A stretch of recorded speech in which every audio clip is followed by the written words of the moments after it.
The invite to the celebration arrived just 3 days after I got my operation scheduled.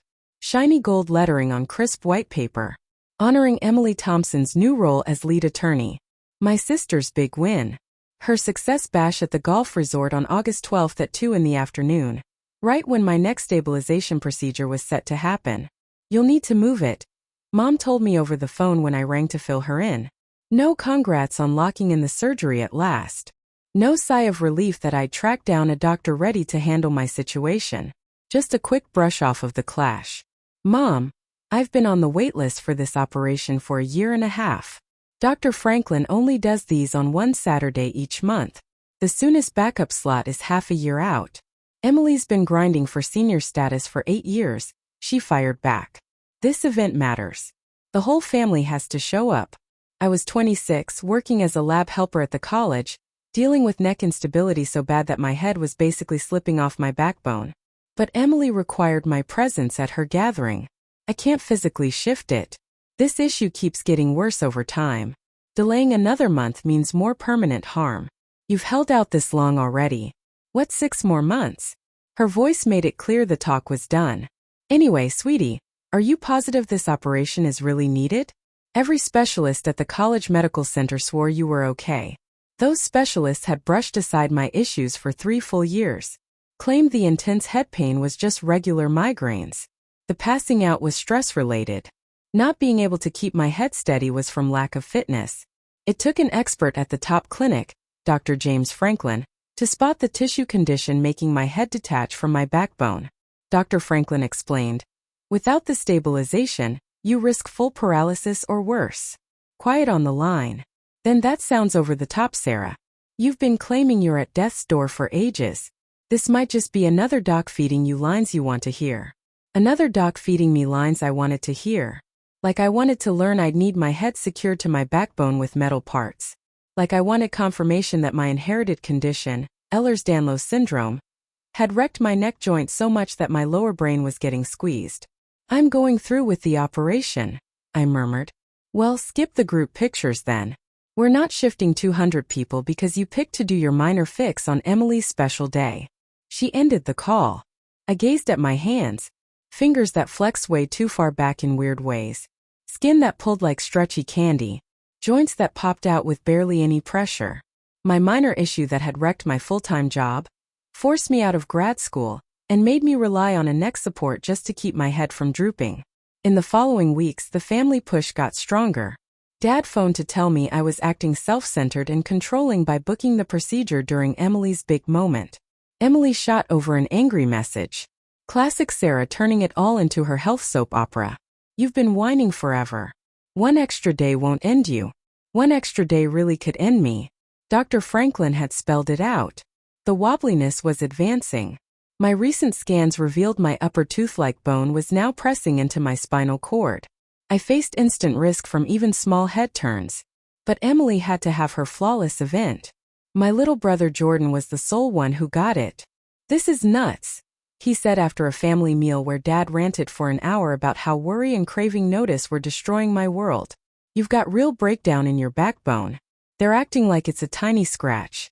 Emily's advancement means a lot to them. You mean a lot, or you ought to. He held my hand with care. He'd figured out softness after popping my fingers out twice with regular grips. Don't scrap your operation, Sarah, please. I had no plans to, but I kept quiet to the family that Dr. Franklin's group had reached out to a health magazine about my situation. Turns out my mix of issues, extreme neck wobbliness, Chiari malformation, tethered cord, and a bunch of other body structure problems, was so rare they aimed to write up a report. The top clinic's brain surgery team was teaming with experts from a major hospital to record my case. My minor issue was turning into published science. The week prior to the procedure, Emily rang. I figure you're still digging in your heels about the gathering. I'm getting surgery to save my life, Emily. It's not digging in. Sure, whatever. Heads up, group pics at 3. Since you'll skip, we'll just edit you out of the family shot. Simpler than justifying why you picked doc visits over backing me. Doc visits. Neck stabilization meant cutting open the rear of my head, taking out part of my top neck bone, and locking my head to my backbone with bars, bolts, and bone pieces. But it was a doc visit. Emily, I've got EDS. My head is actually coming off my backbone. This isn't a choice. You and your hidden sickness. She let out a harsh, mean laugh. Perfect timing for your big emergency whenever someone's else in the spotlight. Remember my law school finish? Oh, Sarah's too woozy to come.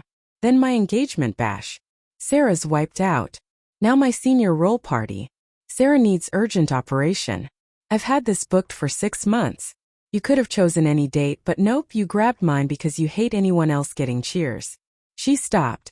Know what Dad claims?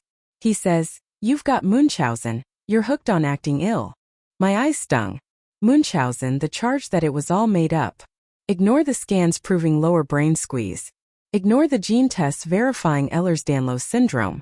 Ignore the 3 years of worsening nerve problems noted by experts nationwide.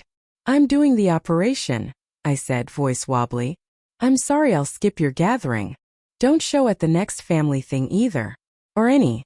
We're done with your endless theater. She ended the call.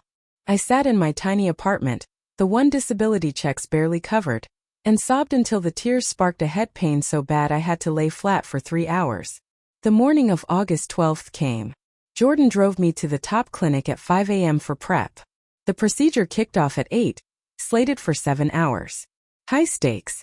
Dr. Franklin had laid out risks like partial paralysis, brain event, or passing, but skipping it was riskier. They're honestly snapping pics while you're under, Jordan asked as we hung in prep at 3, when I'd hopefully be waking up if all went smooth. That's twisted, he said, gripping my hand. For whatever it's worth, I'm proud you're standing up for yourself when nobody else did. Dr. Franklin showed up in his operation gear, with 3 strangers in tow. Sarah morning. Set to get your head properly aligned? His humor was kind, known to us. We'd built rapport over months. As set as possible. Great. Meet some coworkers. He pointed to the group. Here's Dr. Patricia Morse from the major hospital's brain surgery, Dr. David Chin from the National Health Institute, and Jennifer Walsh from the big medical journal. My eyes got big. The journal, your situation is remarkable, Dr. Morse said kindly. The intense neck wobbliness plus your other body issues mark one of the trickiest EDS cases we've recorded. If you're okay, we'd love to watch the procedure and chat with you for the report. Sure, I agreed. Jennifer got out her device. I've looked over your records. 3 years of signs before spotting it. Many docs who ignored your worries. Called it stress, migraines, lack of strength. I felt my neck support. I got advice for just therapy and workouts while my head was truly coming loose from my backbone. Dr. Chin looked serious. This is the exact misstep we're fighting. Uncommon illnesses, especially those hitting women more, get ignored or wrong labeled too often. My family still figures I'm blowing it up. I confessed. They planned a bash during my operation since they don't think it's real. The team shared looks. Dr. Franklin's face hardened. A bash? My sister's job upgrade party. They pushed me to ditch the procedure for it. When I said no, they labeled me overdramatic and notice hungry. Jennifer jotted on her device. This fits another trend we're tracking. Family downplaying major health issues. Okay, if we add that angle to the report? All names and details hidden, of course.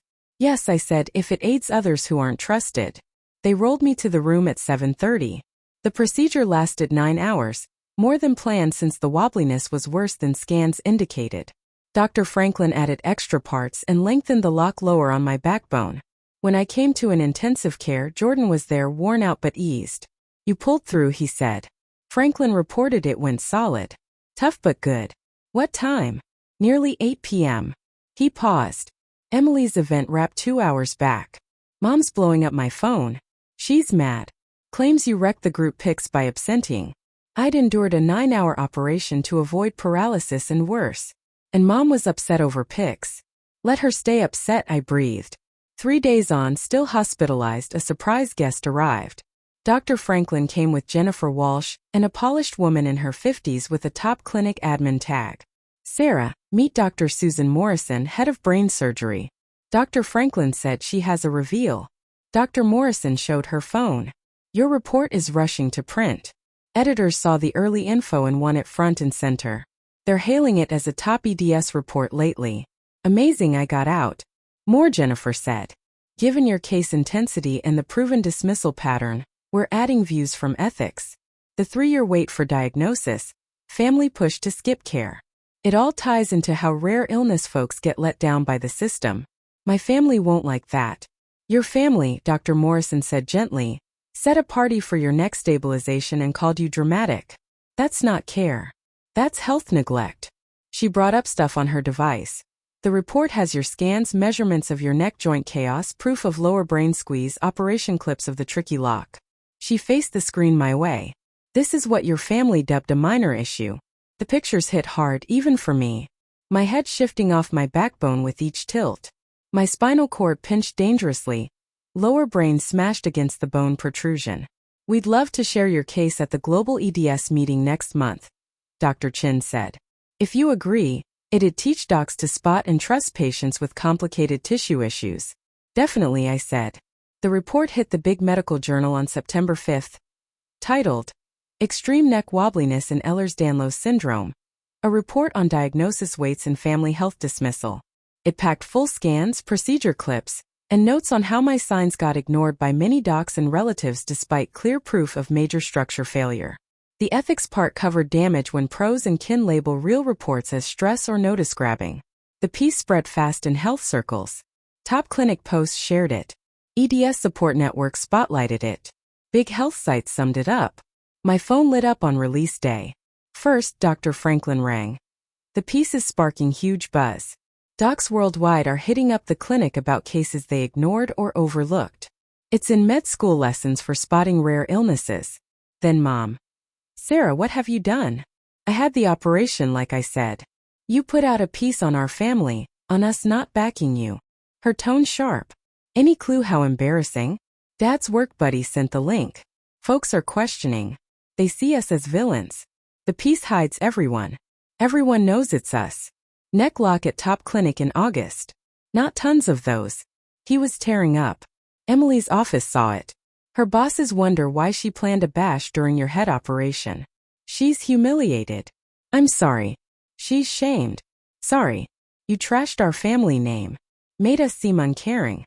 You aren't caring, I said softly. You set a bash for my operation. Told me it was stress when my head was detaching. Called me dramatic as I neared paralysis. We didn't get it. You didn't try to get it because getting it meant admitting I was truly ill, that you messed up. My voice held firm even with shaky hands. The piece is aiding other sufferers. Docs are learning to catch signs sooner. That beats your image. Dad rang an hour later. The health board got the piece. Some peers asked about my girl with the debated top clinic operation. This hits my work, Sarah. Good, I said. Maybe you'll pause before calling other signs stress. He disconnected. Emily texted. You're gone from my life. Hope your fancy health spotlight was worth ditching family. It was, since that spotlight saved me. The global EDS talk reached 2,000 docs. Dr. Franklin displayed my scans, operation clips, and results. The ethics talk by Dr. Morrison hit on family health dismissal and its effect on care and living. Post-talk, 17 docs came up about alike cases they'd seen or missed. 5 attendees teared up, sharing they'd heard the same. Blowing it up, notice-hungry, stressed. One lady around 50 took my hand. Thanks for sharing this. My girl has EDS. Her brain doc says her signs are mind-made. I'm bringing your report tomorrow. That made it all worthwhile. The piece has 73 follow-up mentions. Med schools use it for lessons. EDS groups pass it as proof their issues are legit and grave. Top clinic brain surgery sees 50% more sins for neck wobbliness. Folks who might have stayed unseen or ignored. My family cut me off completely. Mom, Dad, Emily emailed together. I'd broken family loyalty by okaying the report. They told relatives I'd exaggerated my case for notice. But Jordan stuck around.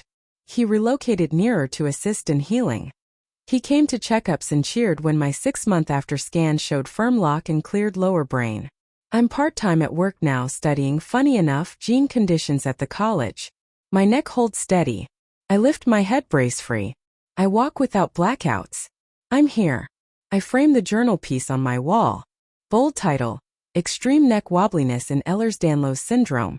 A report on diagnosis weights and family health dismissal. Under it I stuck a pic from Emily's bash. The family shot snapped while I was under. Mom, Dad, Emily, Jordan by the resort. Spot for 5 where 4 stand. The blank spot where I'd be if I'd picked their okay over living. That blank spot shows some gaps are required. Picking life over group picks isn't self-centered. It's staying alive. The health board probe into my parents' habit of downplaying patients' nerve signs continues. Several folks shared matching stories. Emily's law office quietly suggested a break after the report's ethics hit law talks. Turns out pushing kin to skip vital operations doesn't suit family law pros. They might never pardon my truth sharing. But the 73 mentions updated check methods patients trusted thanks to my case, those outweigh their pardon. And every morning I rise with my head firmly on my backbone proves I chose right. Dear